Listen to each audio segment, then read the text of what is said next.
DCC Amanda Blakeman, the portfolio lead for the Serious Organised Acquisitive Crime portfolio.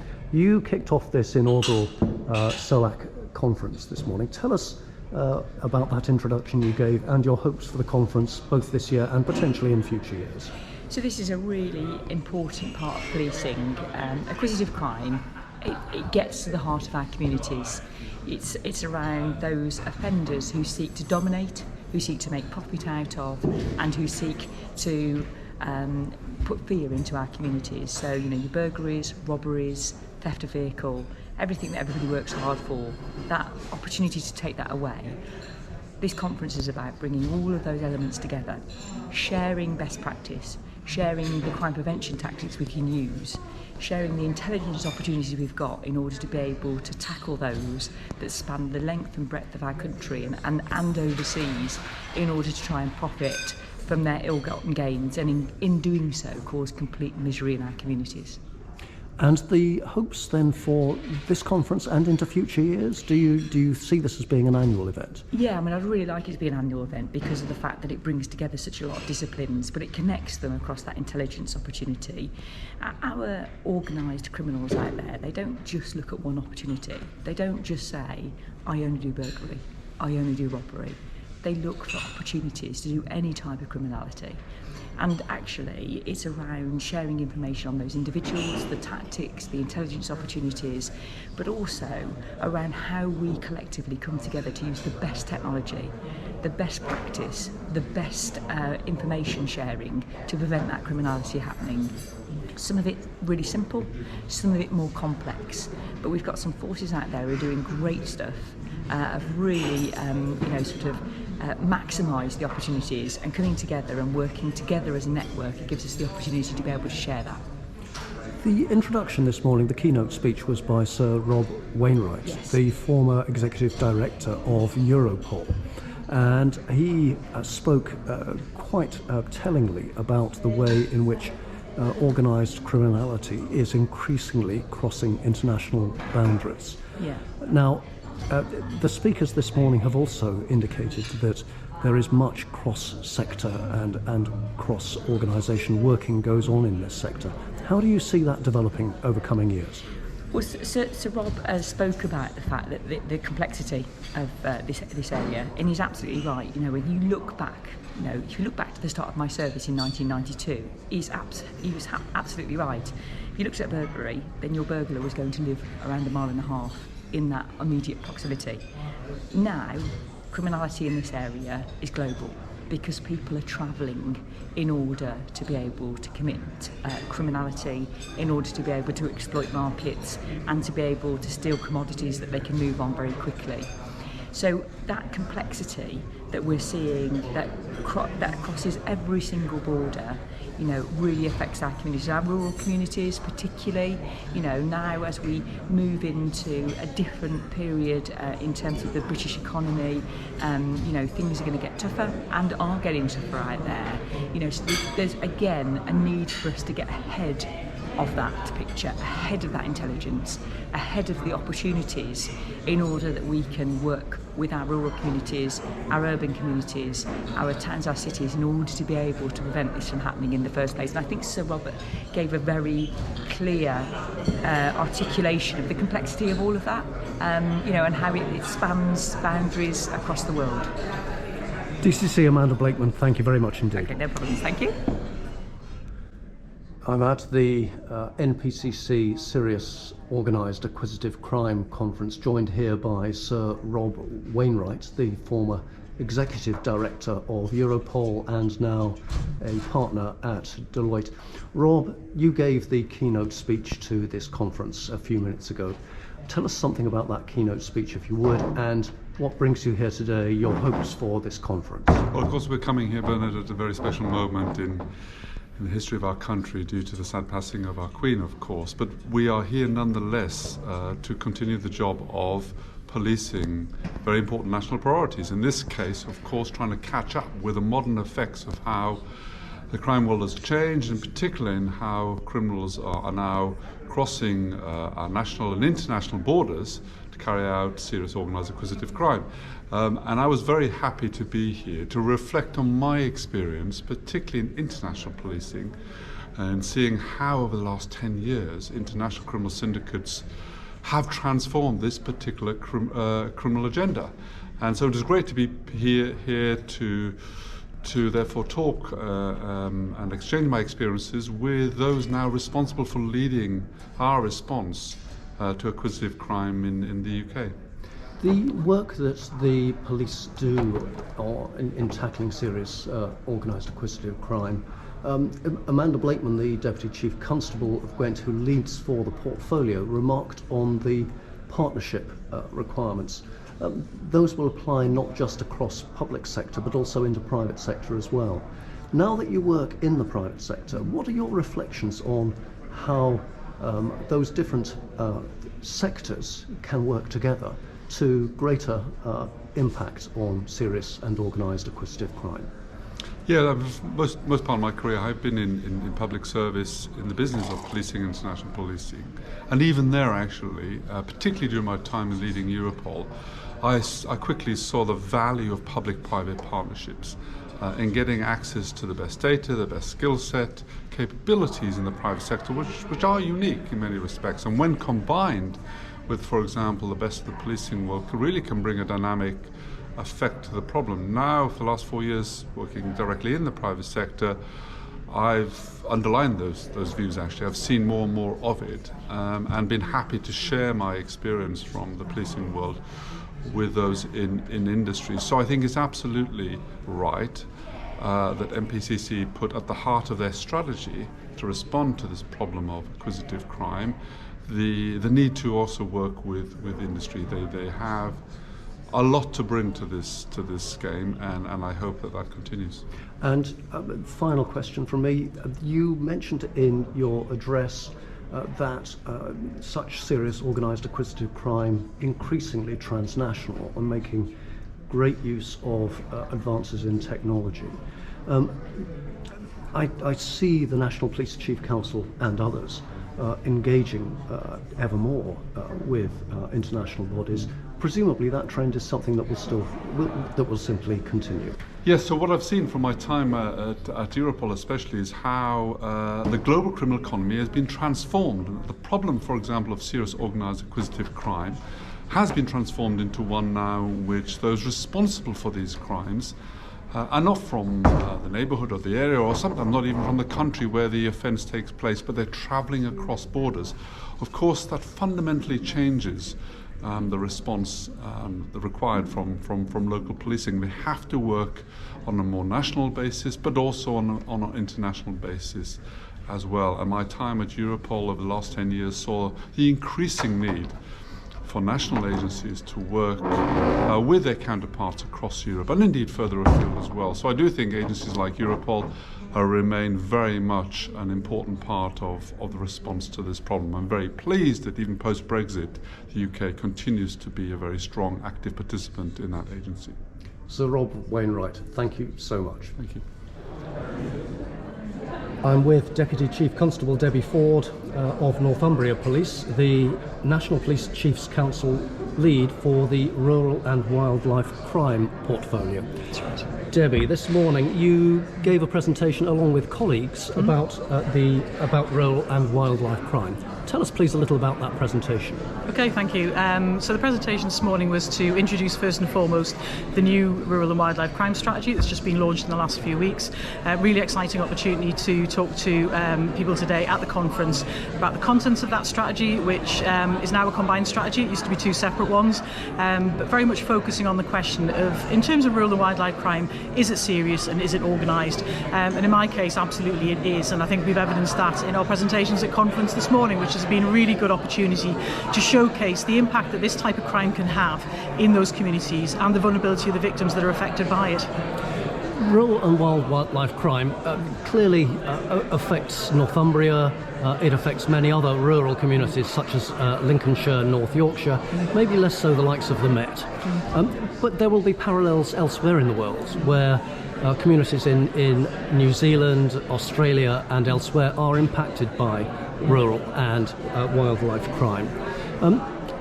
Can you see examples of good and excellent practice here in England and Wales that might be of benefit to those elsewhere? And indeed, do you look for examples of good and excellent practice elsewhere that you can bring in?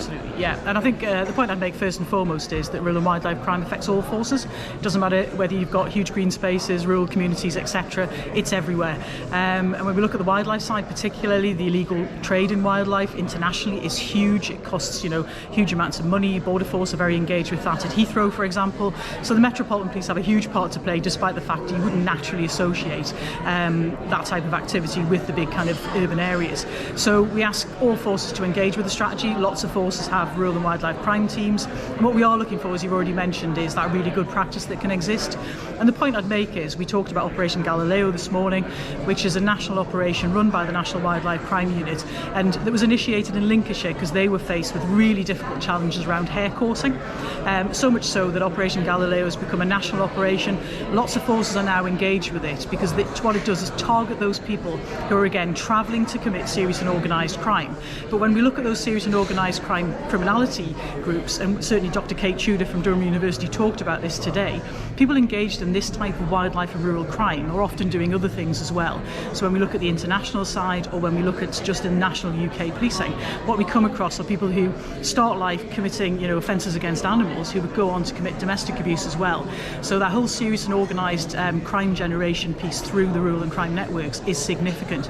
And I said this morning in my presentation, it sits behind drugs, firearms and human trafficking as the fourth biggest crime generator in serious and organised crime in the UK. We can't ignore that, so it's really important that we keep going. And we work hugely, we work right across the globe. I mean, this is an international issue. And even the kind of the importation of CITES, kind of illegal ivory trade, etc., coming into the UK is massive, and it's really costly across the world. So the UK is leading the way in that, and we've done a lot of work with the Home Office and DEFRA around that, and we actually train other countries as well in some of our best practice.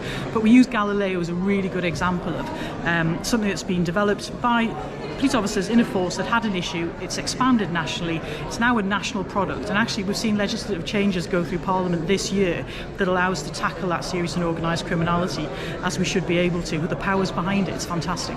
A great example of something that has grown locally into a national and potentially international. Just a word on hare coursing. I'm not sure how well that expression translates beyond the shores here. So effectively chasing after a wild hare. Taking dogs into fields, trespassing on land for the purpose of, our brown hare, which is, going to be an extinct species if we don't get a hold of this. So it's really important, and it's hugely damaging to rural communities. One of the things that came out of the presentation was how these individuals who indulge in hare coursing also indulge in other illegal activities. Yeah, absolutely. And that's what Sue was describing this morning to conference is we tier the offenders, so they come in various groups and shapes and sizes, as you would imagine.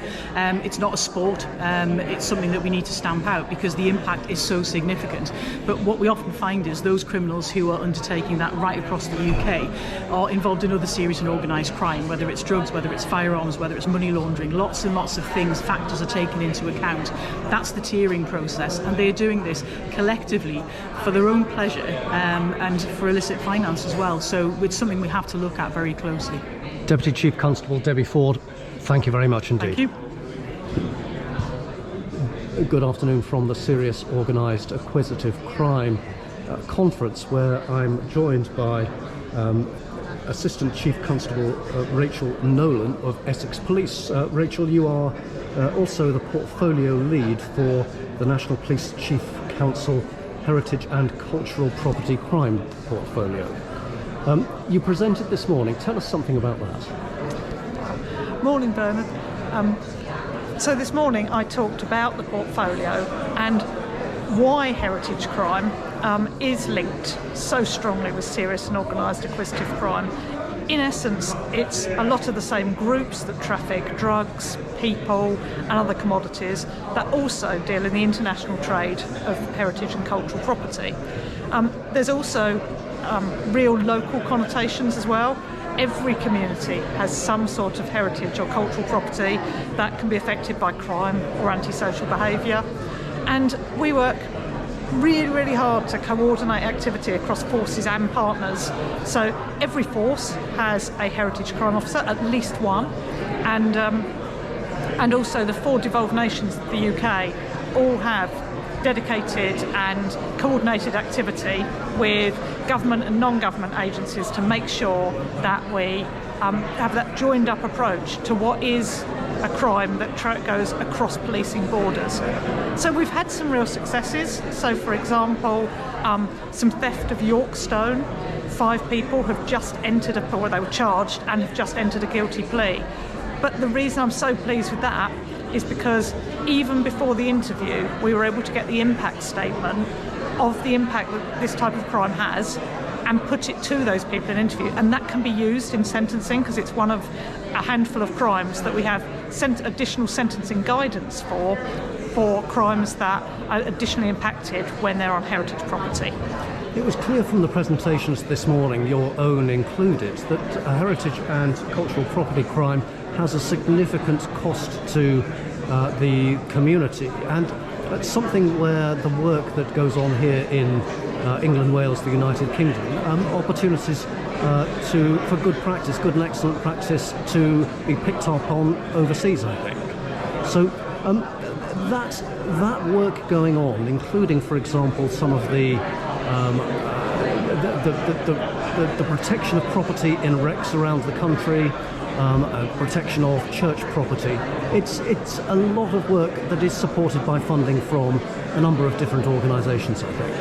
That's right, it is genuinely a partnership approach, and so we have a dedicated criminal analyst who works within our Operation Opal, Serious and Organised Crime Acquisitive Unit.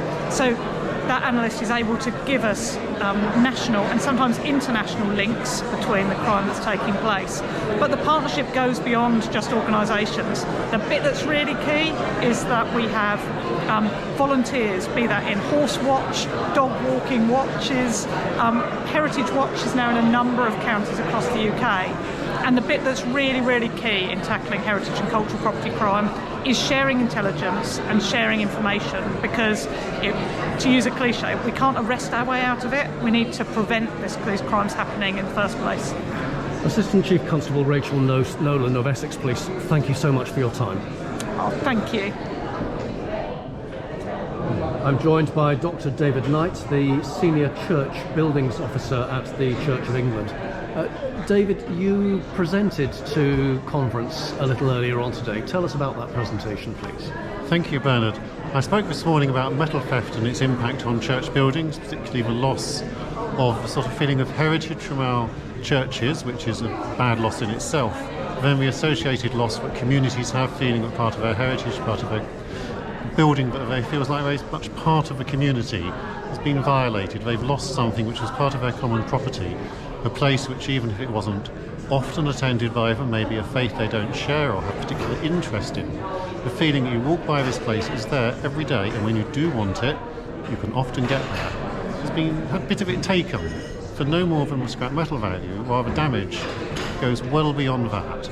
And for the local community, probably little thought that this is anything more than an opportunist theft, and not that realisation that actually they've been drawn in inadvertently to being part of activities by an organised crime group who is going around taking their roof to finance their wider criminal activities. And the lead in church roofs is often the target of serious organised crime groups, but then there can be other items of value within the church itself, and churches that are, for good reason, often open to members of the public to visit at pretty much any time of day or even night. Yes, I think it's important, wherever it is possible, that the church building should be open, that people should be able to access it, and within the law on their own terms, just to go and sit quietly or to pray or just to take shelter from the heat or possibly in due course from the cold. And yes, the building should be there for the people who live there, for the community, for them to enjoy and for them to benefit from, and that being taken away from them because of fear of crime, the experience of crime giving rise to some odd behaviours, taking away the benefit to all. You gave an indication in your presentation about the benefit of members of public acknowledging those around the church. In other words, there being a sense that members of the public greeting or engaging with those in the area gave those in the area a sense of being acknowledged and recognised, and for those intending harm of some sort, perhaps discouraging them from any untoward behaviour. Yes, the last thing you want if you're going to do some crime is to get caught. You don't want to be stopped. You want to be able to carry on getting your living however you get it. And one of the things, of course, we want churches to achieve is to make people feel welcome. We don't want them to be locked out. So if you just smile at someone, say hello, maybe where have you come from today, if it's an appropriate question, or may I help you? Nothing heavy, nothing to scare people away in a way that some welcomers seem to have a knack of doing, but just letting someone know you've said hello to them can just be about enough for them to think, oh, I've been spotted, so I better go and do my crime somewhere else. Dr. David Knight from the Church of England, thank you so much for your time. Thank you. I'm here with Mark Harrison, FSA, the head of Heritage Crime Strategy for Historic England. Mark, you gave a presentation this morning within the Heritage and Cultural Property Crime section of this conference. Tell us a little bit about that presentation. Well, we were delighted to be invited to speak today because we're probably one of the sort of lesser known themes around the serious and organised acquisitive crime portfolio. So really good to be on the stage with Rachel Nolan and David Knight from the Church of England, and really get across to the audience that this isn't sort of a bolt-on part of the strategy. This is part of everything that they're doing. Because as Historic England, we're the government statutory advisor on heritage assets and the historic environment. We only own one property on behalf of the nation.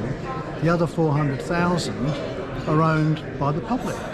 Yes, the National Trust, English Heritage, local authorities, they do look after heritage sites and buildings, but the vast majority are looked after by the public, and they understand their role is to maintain those properties and pass them on to the next generation. And that's really pertinent in this sad week that we pass from the Elizabethan to the age of Charles. And it just shows you that heritage and culture is a continuous part of our lives. It's particularly apparent, as you say, this week, a period of mourning within the United Kingdom for Her late Majesty Queen Elizabeth II. The examples you gave this morning were quite widespread, ranging from examples of property recovered that had been effectively stolen from the seabed, all the way through to other more land-based examples. Just give us a little bit more example from that this morning. Areas where you judge that there is good practice to be gleaned from the work that's gone on. Well, we fund Opal to have a heritage and cultural property crime analyst, and as part of that work we undertake a strategic threat assessment to help us identify those active and emerging threats. And architectural theft, so the theft of stone and metal, is always our number one priority, all the way through to maybe people using motorbikes and cars off-road and damaging archaeological sites. So we do work to an intelligence-led system, but we can't do it all. The public who own and look after these sites, or public that enjoy walking in the historic environment, if we can train them and raise their level of awareness, they can act as the eyes and ears of the police and maybe identify sites that are so isolated that it wouldn't be seen unless they actually reported it. So Heritage Watch is our big flagship. I just want to pick up on Opal. You mentioned Operation Opal. So Operation Opal here, just on stage. It's the operation name. I understand it's not a particular acronym. Sometimes I wonder, or is it? It started off as Operation Opal in West Mercia. It's now the National Acquisitive Crime Intelligence Unit, still based in West Mercia. So we were delighted to be able to provide the grant aid to bring the analytical function in. And as you saw earlier on, one of the pieces of work that we did was on the theft of church metal, and that work is now really directing our approach to how we're going to prevent, investigate and enforce that time of criminality. Mark Harrison, the head of Heritage Crime Strategy at Historic England, thank you very much indeed. Much more we could cover, I'm sure, but for the time being at least, many thanks indeed. Thank you. I'm joined by Superintendent Matthew Moscrop of Merseyside Police. Matthew, your Assistant Chief Constable Jenny Sims, the National Police Chiefs Council lead for vehicle crime, has just addressed this conference virtually, which is why now you're saying a few words on her behalf for Policing TV. Perhaps you can tell us then a little about what the ACC has presented to conference. Yeah, ACC Sims provided an update on the context of vehicle crime at the moment, where there are challenges that are faced across forces. So there's been quite a bit of success recently in targeting this, but there are some increases in the numbers. I really wanted to talk about how it's linked in with serious organised crime. It's a significant crime type, it's harmful, so we need to be ever better at what we do to try and target it. And vehicle crime, some of these vehicles are worth very considerable sums, so it's of interest to organised crime groups to get hold of the vehicles and make use of them, whether for parts or in one part, as it were. Yeah, so they are, a vehicle is generally the most valuable portable possession that someone's going to have. So it's not a surprise that people are going to want to get hold of them and people want to keep hold of them. I think the key messages that we had from ACC Sims there were for the police forces to understand the challenges locally, to understand the performance, the number of offences, the outcomes, how they're doing that area, to have a plan for targeting it, but also to invest in the qualified stolen vehicle examiners, because where we've found that where forces have invested in the stolen vehicle examiners, then they've had good results, which have been really good.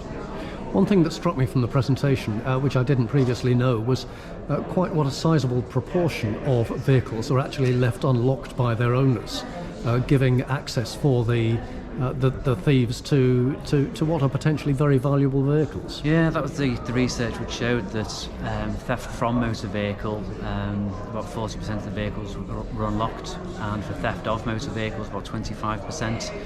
So that's something that the more we can do with the preventative work can really impact on that. So it's interesting, we're talking about the work with the behavioural insights team, the nudge theory, how do we encourage people to close the vehicles. So the things police forces can do, whether that's media campaigns, like messaging, speaking to people, but we're trying to look at what are the things we can do to encourage people. Lock your vehicle, you've got a better chance of it being there when you come back. I'll look forward to more news as to what those nudge opportunities might be. In the meantime, Superintendent Matthew Moscrop, thank you very much indeed. Thanks very much, Ben. I'm joined by Superintendent Doug Blackwood, who is from Humberside Police and the staff officer for Alex Franklin Smith, the Deputy Chief Constable of Warwickshire Police and the portfolio lead for National Residential Burglary. So, Doug, the presentation that you and the Deputy Chief Constable gave this morning, tell us something about that, please. So, burglary is a victim-centred crime, and really, really important that forces do investigate and do deal with the offences correctly. The presentation this morning was all about back to basics, getting the evidence captured at the first available opportunity and making sure bespoke, targeted crime prevention advice is being delivered in the right areas. You mentioned, you and the Deputy Chief Constable mentioned super cocooning, which seems to have remarkable success. Tell us something about that. So the evidence is, if we let people know that a burglary has taken place on their street or the streets near them, people target harden themselves and are aware. It's evidence-based now that when you know about a burglary, you make the steps to stop other burglaries happening, and the reductions are really, really good. It's been known about since the 1970s, and forces have adopted it, and it's just refreshing that adoption to make sure all forces are doing it and taking the steps that help the public. But not every force is doing this, and not every force that is doing it is doing it perhaps as well as they might.